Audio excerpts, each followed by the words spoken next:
Let's practice Janu Sirsasana, head of the knee pose. Depending on your level of flexibility, you may wish to have a bolster or a folded up blanket and a strap handy. Begin in Dandasana, staff pose, sitting at one edge of your mat with your legs outstretched. You'll know if you need a blanket or a bolster if the low back or upper back is still rounded, even if you try to sit up really tall. So if that's the case, if you have any roundness in your spine, just find a blanket that is folded. A nice firm blanket is advisable, or a bolster, and sit onto the edge of the bolster so that more naturally your pelvis can come into a neutral alignment. From here, you can rest your hands on the floor or on your blanket. Lift your sternum tall, gaze forward, draw the shoulders away from the ears gently, and firm the legs by lifting the kneecaps, drawing the inner thighs down toward the floor, and spreading the toes. Energetically push through the heels of the feet and draw the toes toward your knees. So this is Dandasana, and from Dandasana we'll bend the left knee, place the foot on the floor, and then allow the knee to come out to the side so that the bottom of your left foot is pressing against or close to pressing against the inner right thigh. Now if you're propped up on height here and your knee is just hanging in outer space on that side, you can find a block to support the knee as well. So make sure you build this pose so that your body can be here without strain or tension. So again, firming the extended leg by lifting the kneecap, inner thigh down, spreading the toes wide, and coming into a tall spine here. Breathing expansively through the lungs to inhale, and then exhale, draw your belly button toward your spine. So continuing with this breath throughout the pose, inhale, growing tall through the crown of the head, letting the lungs expand, and then exhale, pulling the belly button in. Find your strap and lasso the bottom of the foot. Avoid going down into the arch, so keep your strap so that it's right on the ball mounts of the toes. From here, reach down your strap as far as you can before you round the spine. So make sure that you're still able to lift up tall and have a neutral spine without any curving. Keeping the toes spread wide, keeping the inner knee pressing down toward the earth. Inhale, lift the chest up and grow taller through the spine. And exhale, maybe you can begin to draw the shoulders back slightly.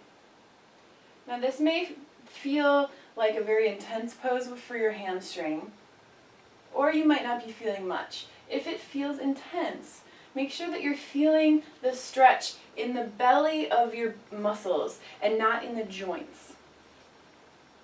If you're feeling the stretch in the joints, you're cranking too far, okay? In yoga, it is absolutely not advantageous to jump right into a deep stretch. We work with the breath and with the body to very slowly and mindfully sink into a stretch. Inhale, lift the chest.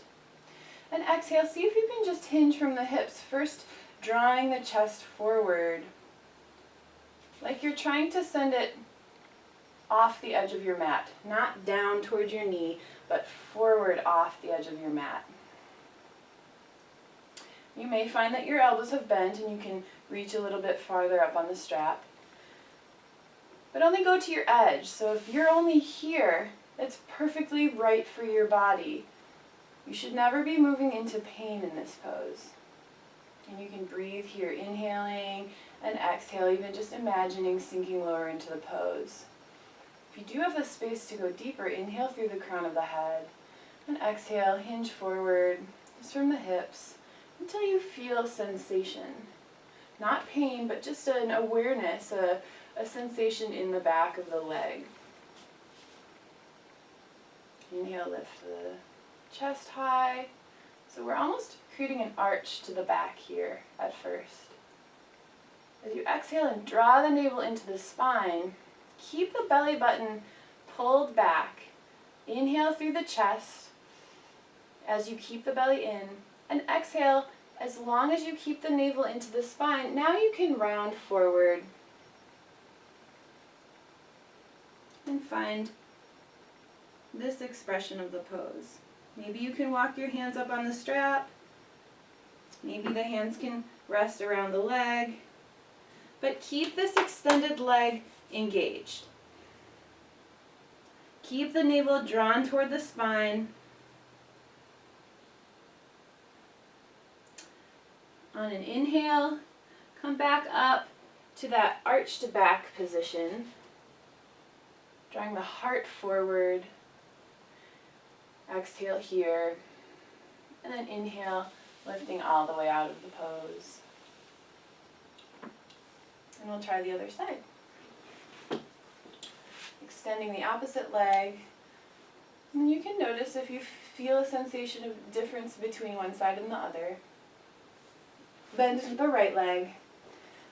Let the knee fall to the side. Use the block if needed. Find your strap around the ball mount of the big toes. Lift, grow tall. And we'll move just a little more quickly through this side, but you can take your time at home here and really explore the depth of this pose for your body. There's no benefit to rushing through this. There's actually a stretch reflex that the muscles have, where if you go too quickly into a stretch, your muscles actually tighten up to try to protect themselves.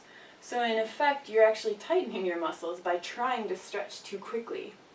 However, if you move with breath by inhaling, growing long, and exhaling very gently and slowly, mindfully moving, maybe just a fraction deeper, you can slowly coax your body to open.